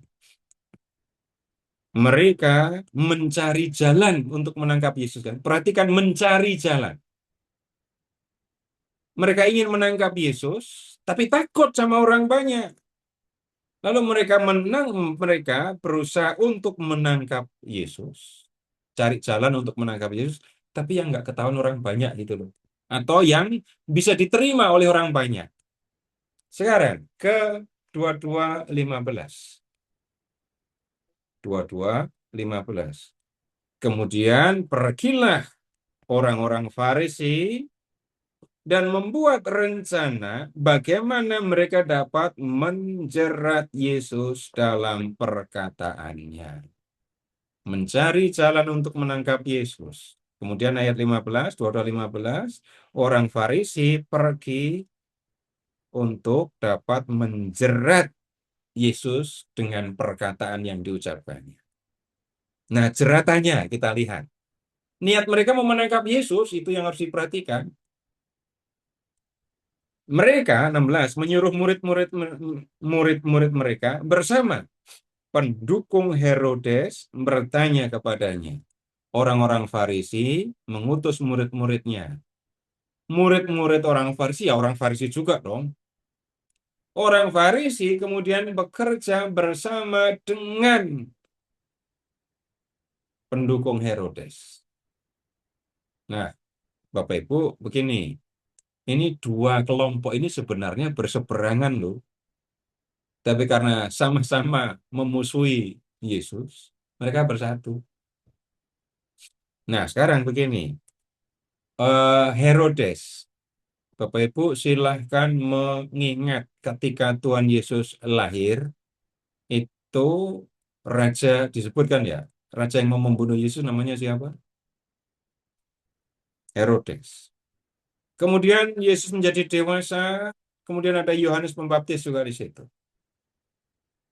Tolong ingat-ingat, yang menangkap Yohanes Pembaptis, memenjarakan Yohanes Pembaptis, lalu memenggalnya itu siapa? Herodes juga. Tapi Herodes yang lain. Nah, perhatikan yang waktu Yesus lahir itu namanya Herodes Agung. Herodes Agung mati, kerajaannya dibagi-bagi untuk anak-anaknya.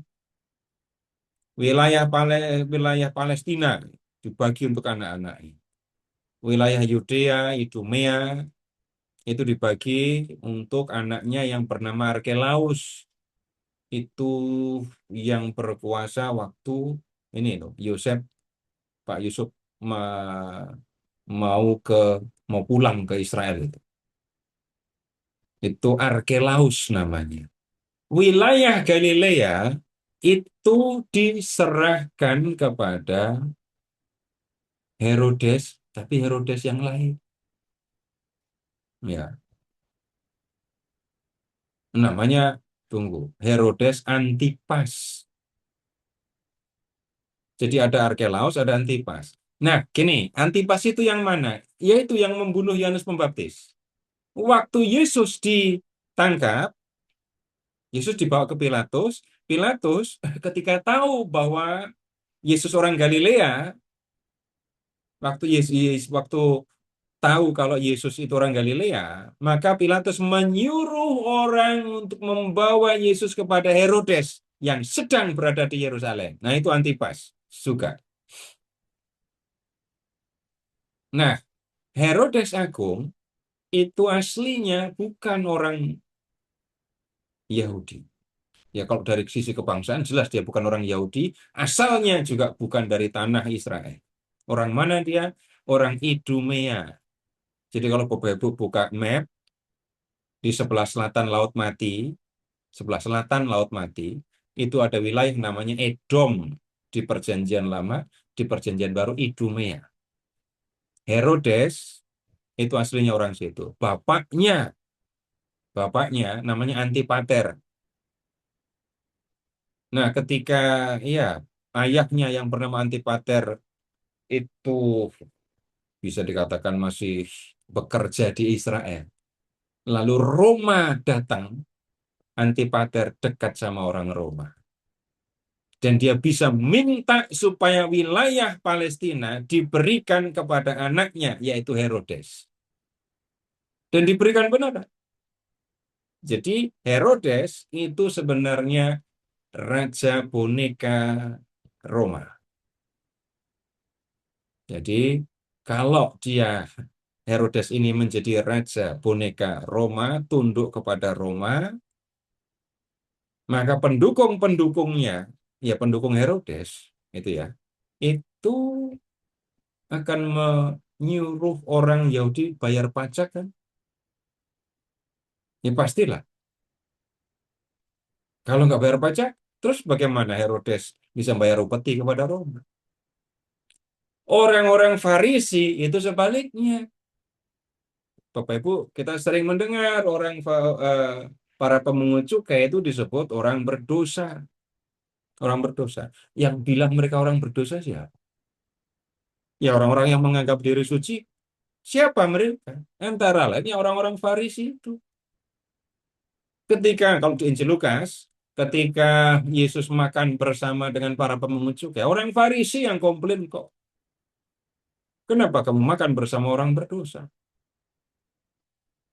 Nah, orang-orang Farisi itu memandang pemungut cukai orang berdosa karena kerja untuk penguasa asing yaitu Roma. Jadi kalau begitu orang Farisi tidak akan merekomendasikan orang Yahudi untuk bayar pajak. Mereka tidak akan merekomendasikan karena ya orang Farisi percaya mereka bangsa pilihan Allah, maka masa tunduk kepada bangsa Roma, bayar pajak, bayar upeti kepada Roma. Orang-orang yang kerja untuk kepentingan Roma dianggap rendah oleh orang Farisi. Nah, bayangkan yang satu mendukung pajak, yang satu melawan pajak. Lalu mereka datang kepada Yesus. Lihat ucapan mereka. Ini pelajaran serius, hati-hati dengan pujian. Pujian atau rayuan? Sama atau beda pujian dengan rayuan? Enggak ada pujian Pulau Kelapa, yang ada rayuan Pulau Kelapa gitu ya. Nah, sekarang lihat ucapan mereka ya, Guru, kami tahu engkau orang yang jujur dan dengan jujur mengajar jalan Allah dan engkau tidak takut terhadap penilaian orang sebab engkau tidak memandang muka. Pujian dulu. Tapi kalau nggak waspada, pujian itu membesarkan kepala sampai kopiah-kopiah nggak muat semua nanti ya. Hati-hati kalau udah dipuji. Lalu tahu-tahu nunduk karena kepalanya udah gede banget, leher nggak tahan, nahan kepala. Nah, setelah memuji Yesus, palsu tapi ya, baru disampaikan pertanyaan yang menjerat. Ayat 17. Katakan kepada kami pendapatmu, apakah diperbolehkan membayar pajak kepada kaisar atau tidak? Pilihannya boleh atau tidak. Tapi ini jerat. Jeratnya bagaimana? Kalau Yesus mengatakan boleh bayar pajak kepada kaisar. Nah, ini ada orang Farisi di sini. Orang Farisi akan mengatakan kepada orang-orang Yahudi lain, Yesus itu menyuruh orang bayar pajak kepada kaisar. Dia musuh orang Yahudi. Yesus bisa dipersalahkan oleh semua orang Yahudi. Tapi kalau Yesus mengatakan tidak boleh bayar pajak kepada kaisar, di situ ada pendukung Herodes. Yesus bisa dituduh melarang rakyat bayar pajak. Nah, urusan Yesus kalau begitu nanti dengan Herodes atau bahkan dengan Roma. jeratannya itu. Pilih ya, salah. Pilih tidak, salah. Bilang boleh, salah. Bilang tidak, boleh, juga salah. Tapi lihat Bapak Ibu, ini jawab pertanyaannya kok kayak pertanyaan Yesus tadi ya. Baptisan Yohanes itu dari surga atau dari manusia tadi itu. Tapi Yesus kan sudah lebih mahir untuk membuat pertanyaan kayak gitu. Jadi nggak kena jerah. Lihat coba sekarang. Ayat 18. Namun Yesus mengetahui kejahatan hati mereka lalu berkata, "Mengapa kamu mencobai aku, hai orang-orang munafik? Tunjukkanlah kepadaku mata uang untuk pajak itu." Mereka membawa 1 dinar kepadanya. Ia berkata kepada mereka, "Gambar dan nama siapakah ini?" Jawab mereka, "Gambar dan nama Kaisar." Lalu Yesus berkata kepada mereka, "Berikanlah milik Kaisar kepada Kaisar dan milik Allah kepada Allah." Jadi Yesus tidak menjawab boleh atau tidak boleh. Yesus tidak masuk dalam jerat mereka. Lihat kalimat terakhir. Mendengar itu, heranlah mereka dan meninggalkan Yesus pergi. Yesus nggak masuk dalam jerat mereka. Nah, kemudian begini, apakah dengan begitu mereka berhenti mencari jalan untuk membunuh Yesus? Enggak. Sekarang, bab 23 itu isinya kecaman terhadap ahli Taurat dan orang Farisi. Bab 24 dan 25 itu Yesus menyampaikan khotbah tentang akhir zaman. Dan kemudian kita sekarang ke bab 26. Bab 26 ya.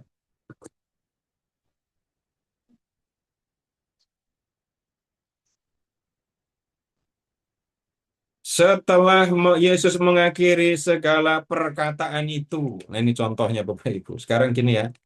Eh, tolong ke bab 24 ayat 3. Bab 24 ayat 3.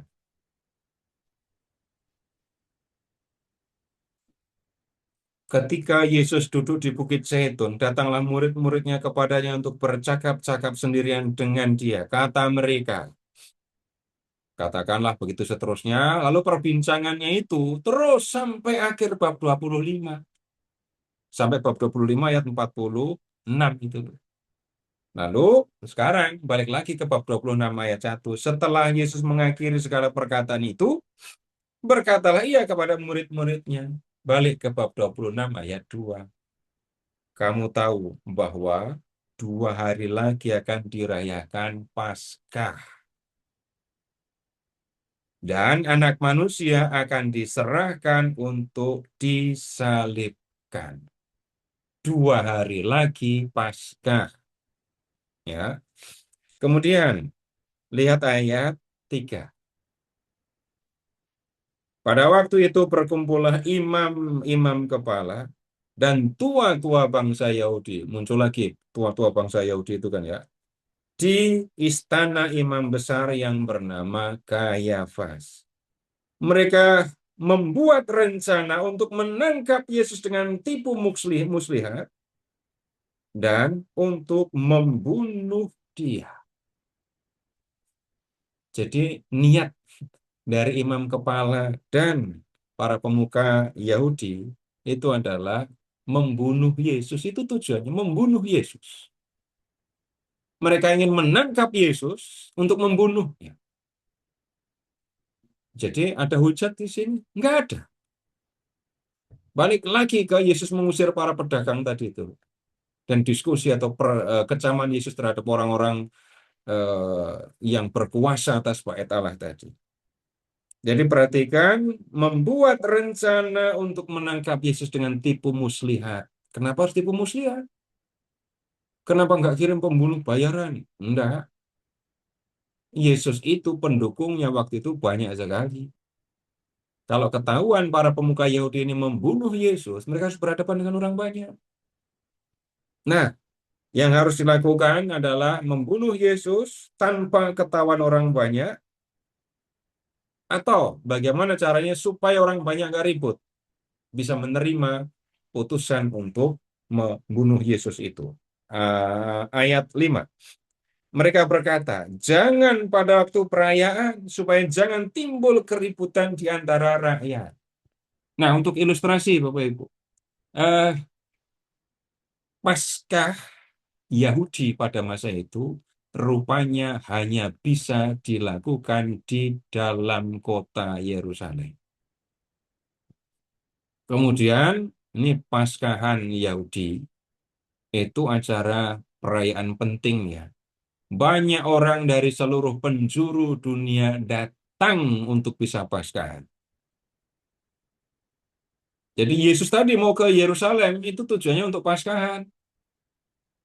Tapi nggak bisa, ini nggak ada misa Paskah jam sekian sampai jam sekian, nggak. Perayaan Yahudi bukan begitu modelnya.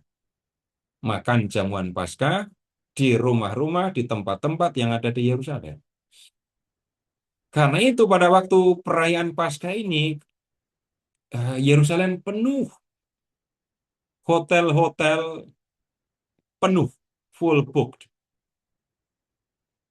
Kemudian kalau Yesus harus membayar penginapan, nah ini agak repot ini ya. Yesus sendiri, kemudian murid ada 12, rasul 12. Cuman itu, enggak. Bapak Ibu silahkan mengingat, para perempuan yang ngurus jenazah Yesus itu semuanya orang Galilea. Jadi kalau Yesus harus bayar penginapan, mahal sekali. Para perempuan rupanya menginap di dalam kota. Yesus dan murid-muridnya nginapnya outdoor. Di mana? Di Bukit Zaitun tadi. Jadi pagi sampai sore ngajar di Bait Allah, malamnya nginap di Bukit Zaitun. Itu selama Yesus berada di Yerusalem, begitu. Nah, kemudian kalau sampai para pemuka Yahudi membunuh Yesus pada waktu perayaan, orang sedang banyak-banyaknya di Yerusalem. Ada seorang ahli eh, sejarah yang membuat hitungan ya, hari biasa penduduk Yerusalem itu cuma 20.000. Tapi kalau pas perayaan Paskah, jadi 150.000. Banyak sekali. Jadi kalau sampai ada keributan, masalah. Kalau sampai ada keributan, nanti Roma turun tangan juga. Menumpas Yerusalem tambah kacau. Kekacauan seperti itu pernah terjadi tahun 4 sebelum Masehi. Di tahun 4 sebelum Masehi itu kan Herodes Agung meninggal. Lalu penggantinya belum ada. Terjadilah kekosongan tahta. Penguasanya nggak ada. Orang-orang Yahudi yang jagoan berontak. Lalu ada seorang dari eh, Galilea yang melancarkan pemberontakan. Namanya Yudas bin Iskia atau Yudas orang Galilea. Pemberontakannya ini dahsyat. Bisa merebut gudang senjata di istana di Galilea, mengambil harta benda di istana, kemudian dengan persenjataan yang mereka dapatkan itu mereka ya punya pasukan yang kuat. Bukan pasukan resmi ya, karena rakyat sipil yang bersenjata yang berani melawan Roma. Lalu waktu itu di tahun 4 sebelum Masehi itu seorang gubernur Roma yang berkuasa di Syria, pemberontakan di Galilea. Jadi penguasa terdekatnya di Syria, di utara, karena semua ada wilayah kekuasaan Roma. Mengerahkan 3 legiun, itu berarti antara 15.000 sampai dengan 18.000 prajurit Roma plus pasukan dari kerajaan-kerajaan sekitar. Pemberontakan ditumpas. Kemudian 2.000 orang yang ditawan, yang masih hidup, itu disalib. Disalib. Pemberontakannya di Galilea, tapi penyalipannya dilakukan di jalan menuju Yerusalem. Bayangkan 2.000 orang digantung disalib. Jadi ini pernah terjadi kekacauan yang seperti itu. Nanti Bapak Ibu muncul, ya saya waktu itu juga terus bertanya. Jadi Yang punya ide untuk menyalibkan Yesus itu siapa? Nanti kita akan lihat. Dari mana ide untuk menyalibkan Yesus? Nah, itu nanti kita juga akan lihat. Ini salah satu jawabannya begini. Nah, kemudian, nih, begini.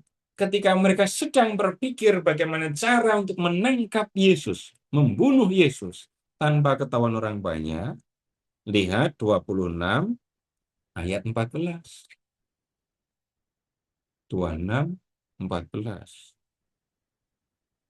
Pucuk dicinta ulam tiba.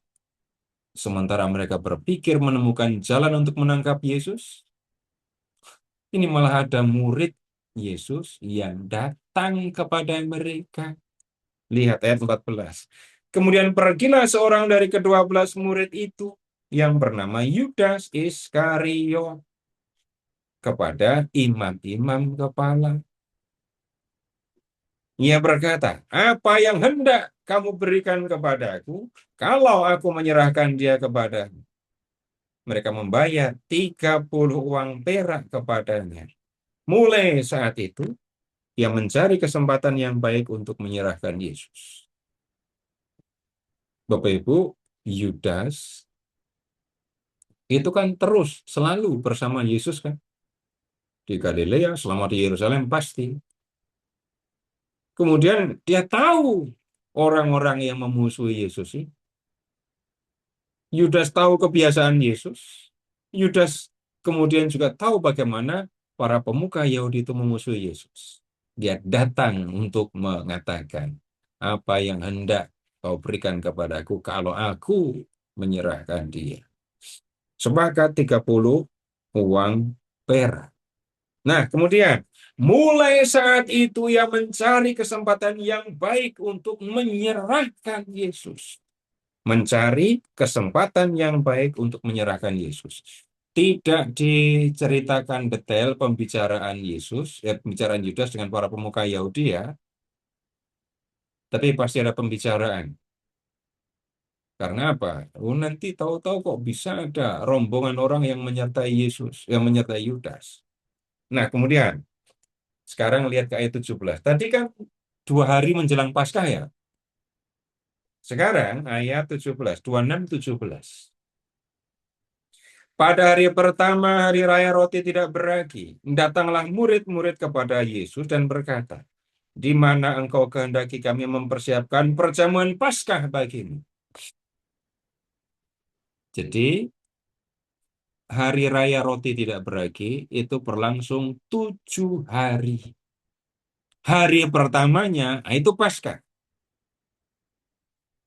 Nah, ini Paskahnya Paskah Yahudi.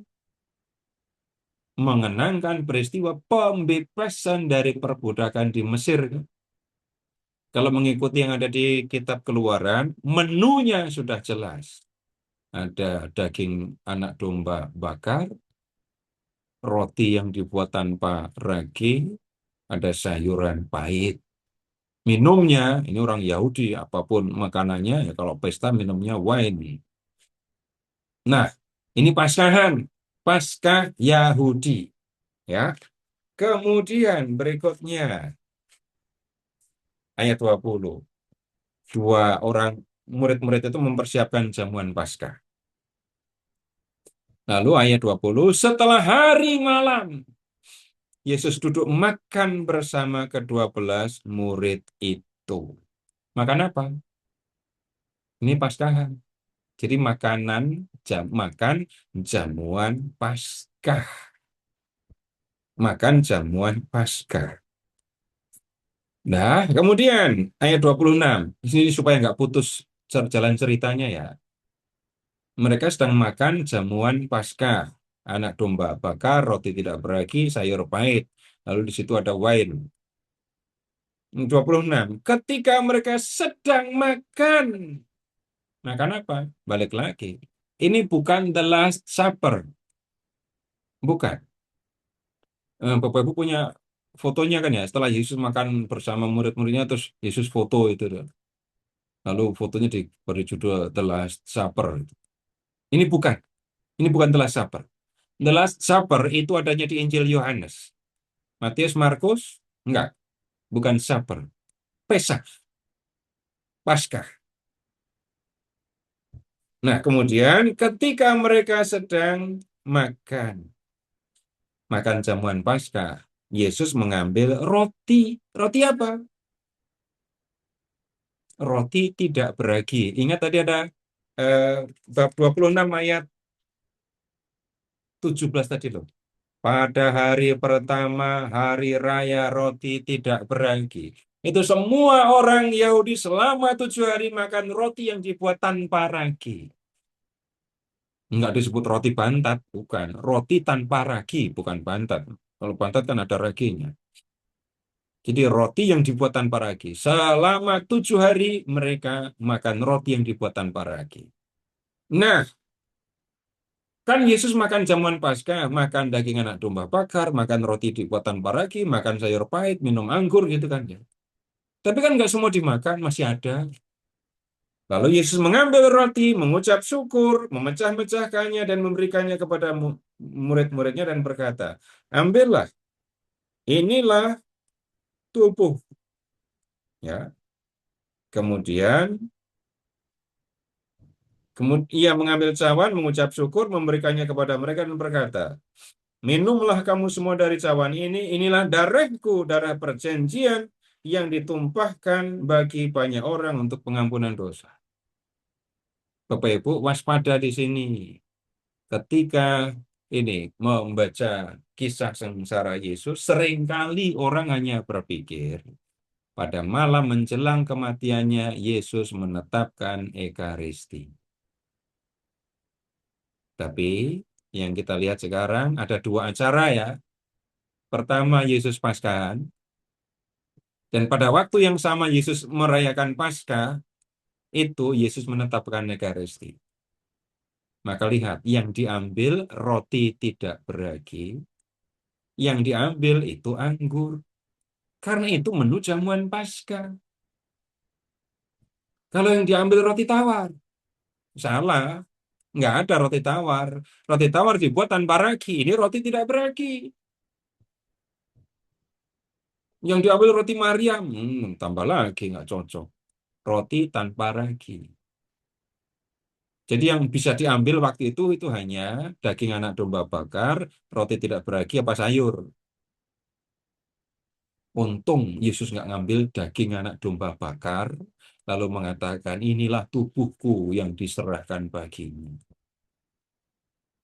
Ini pasti harus ada seksi peternakan domba di paroki, sehingga kalau misa itu selalu tersedia daging anak domba. Yang diambil oleh Yesus itu adalah roti tidak beragi yang belum dimakan. Lalu Yesus ngambil anggur juga. Jadi ingat, ada 2 peristiwa malam itu. Yesus menetapkan Ekaristi dalam rangka jamuan Paskah itu. Tapi ketika kita doa rosario, peristiwa cahaya yang keberapa? Yesus menetapkan Ekaristi itu. Peristiwa cahaya yang ke berapa? 5 ya. Yang keempat apa?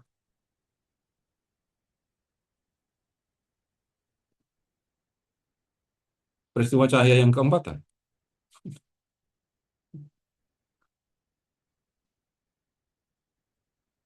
Baik, sekarang lanjut ya. Sekarang silahkan. Setelah perjamuan Paskah dan menetapkan Ekaristi, lihat eh, ayat 30, 26, 30. Sesudah menyanyikan nyanyian pujian, pergilah Yesus dan murid-muridnya ke Bukit Zaitun. Jadi setelah jamuan Paskah, ya, Yesus meninggalkan kota Yerusalem, pergi ke arah timur, melewati lembah Kidron, sampai di Bukit Zaitun. Ayat 36. Kemudian sampailah Yesus bersama murid-muridnya ke suatu tempat yang bernama Getsemani. Ada banyak pohon zaitun di situ, lalu di situ juga tempat pemerasan buah zaitun untuk diambil minyaknya itu. Ya. Kemudian, yang ini saya nggak bicara detail, Ya, kemudian Yesus berdoa di sini, lalu lihat ke ayat 47.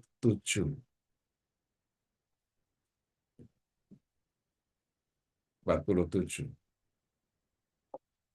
Waktu Yesus masih berbicara, datanglah Yudas, salah seorang dari ke-12 murid itu, dan bersama dia serombongan besar orang yang membawa pedang dan pentung, disuruh oleh imam kepala dan tua-tua bangsa Yahudi. Ingat kan, mereka inilah yang pertama kali keberatan ketika Yesus mengusir para pedagang. Orang yang menyerahkan dia telah memberitahukan suatu tanda kepada mereka. Orang yang akan aku cium, tangkaplah dia. Segera ia mendekat Yesus dan berkata, "Salam Rabi." Lalu mencium dia. Yesus berkata kepadanya, "Hai teman, untuk itukah engkau datang?" Mereka pun mendekat, memegang Yesus dan menangkapnya. Namun, seorang dari mereka yang menyertai Yesus mengulurkan tangannya, menghunus pedangnya, menyerang hamba imam besar, dan memotong telinganya. Berarti sengaja menyerang hamba imam besar, terus yang dituju, yang diarah itu telinganya. Gitu ya.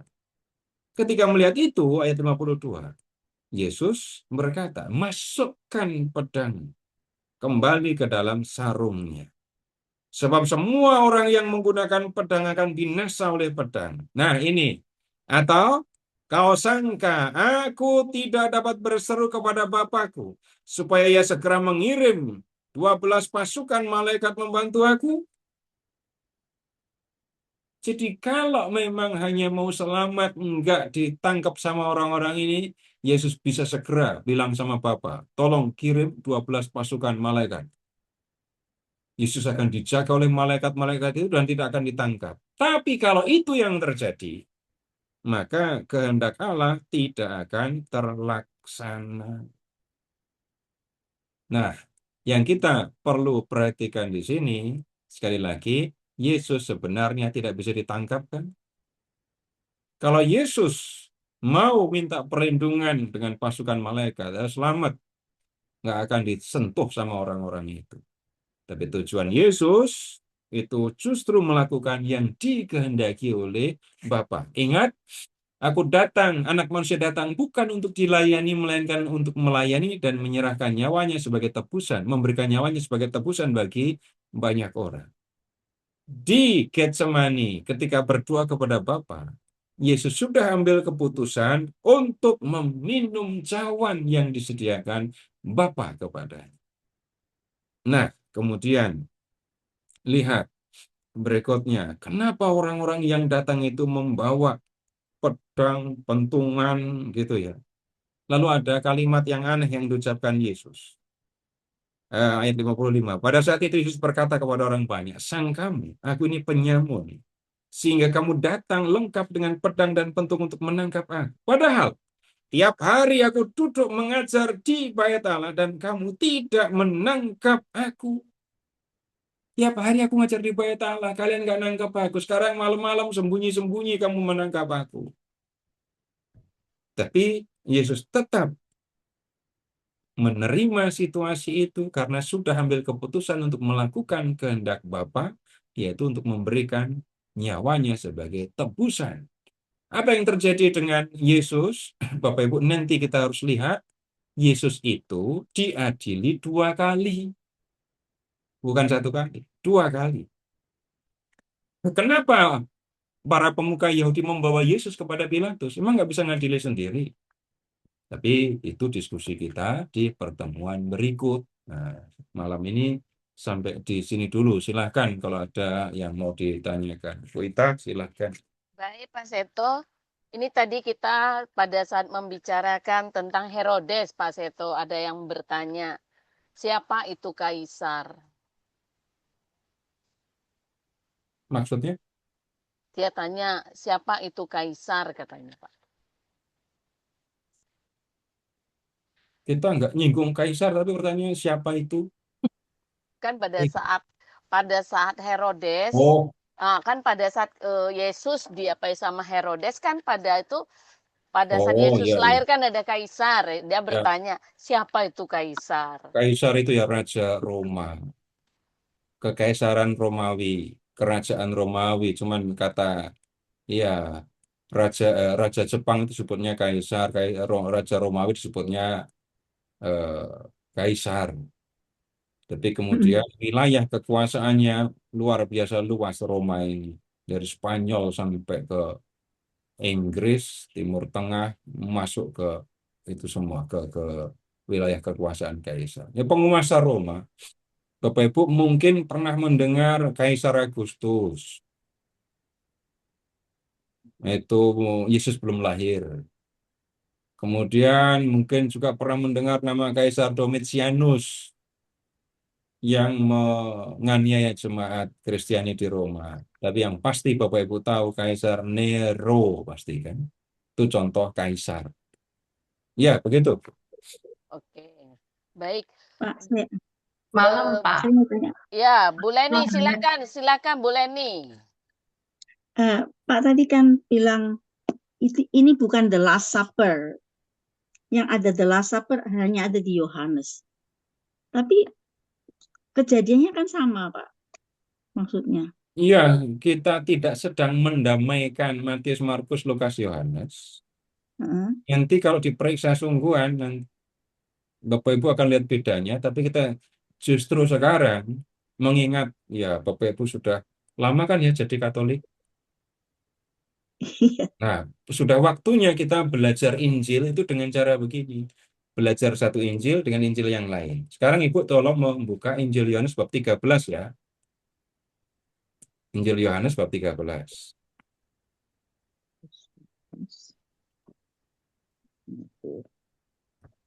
Yohanes 13. Ya, Yohanes 13.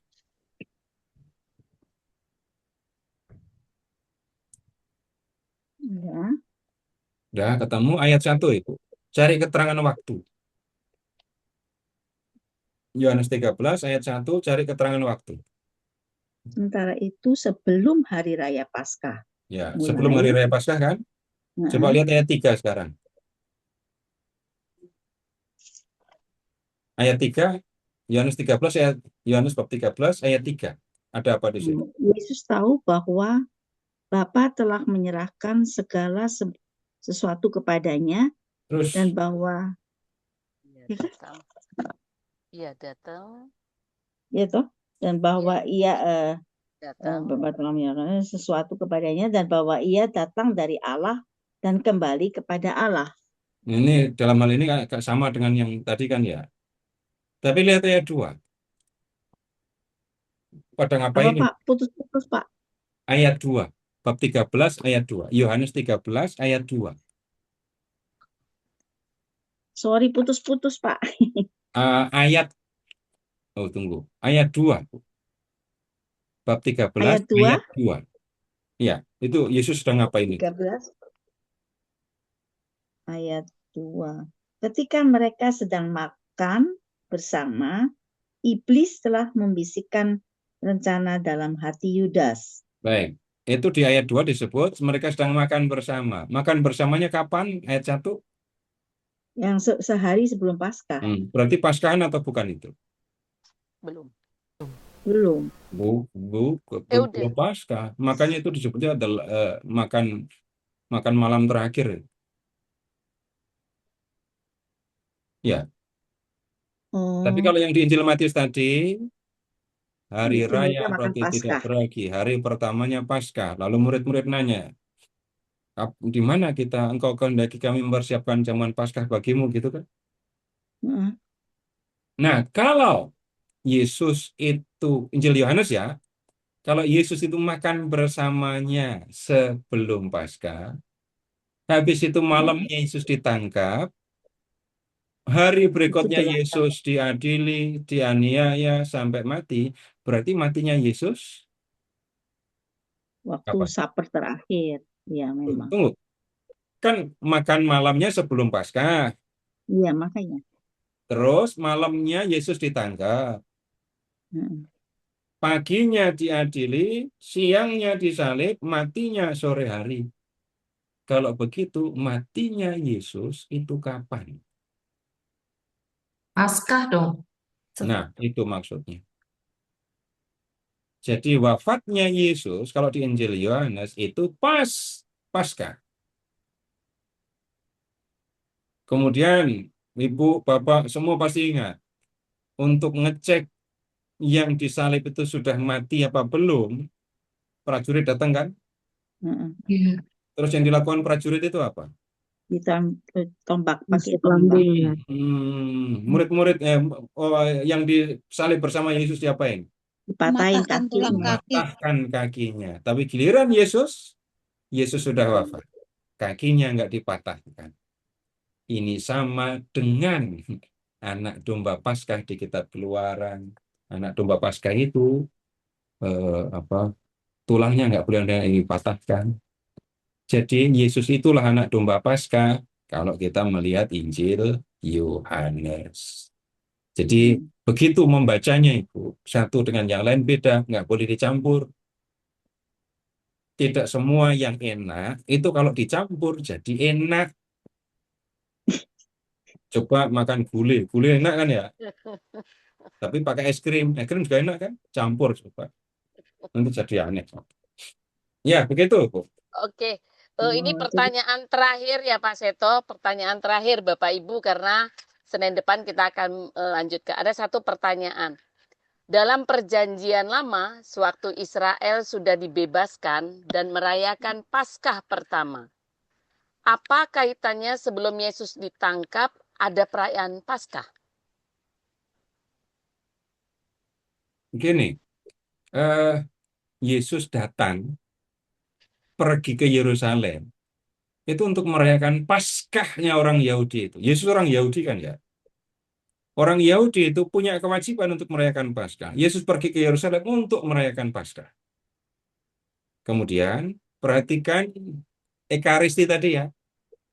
Perhatikan Ekaristi tadi. Ekaristi itu ditetapkan oleh Yesus di dalam rangka Paskah. Maka Yesus ngambilnya roti tidak beragi, ngambilnya anggur. Kemudian kalau begitu apa yang sedang dilakukan oleh Yesus? Memberikan makna baru dalam perayaan Paskah Yahudi. Allah membebaskan Israel dari perbudakan di Mesir untuk membawa mereka masuk ke tanah Kanaan. Itu perjanjian yang lama yang Bapak Ibu bisa baca di kitab Keluaran bab 24.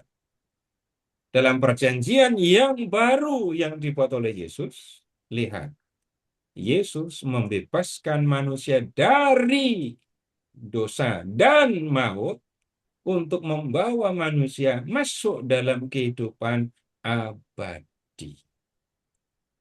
Ini Bapak Ibu harus memahami ini supaya tahu beruntungnya jadi orang Katolik dan sebaliknya bodohnya meninggalkan Tuhan Yesus, meninggalkan gereja Katolik.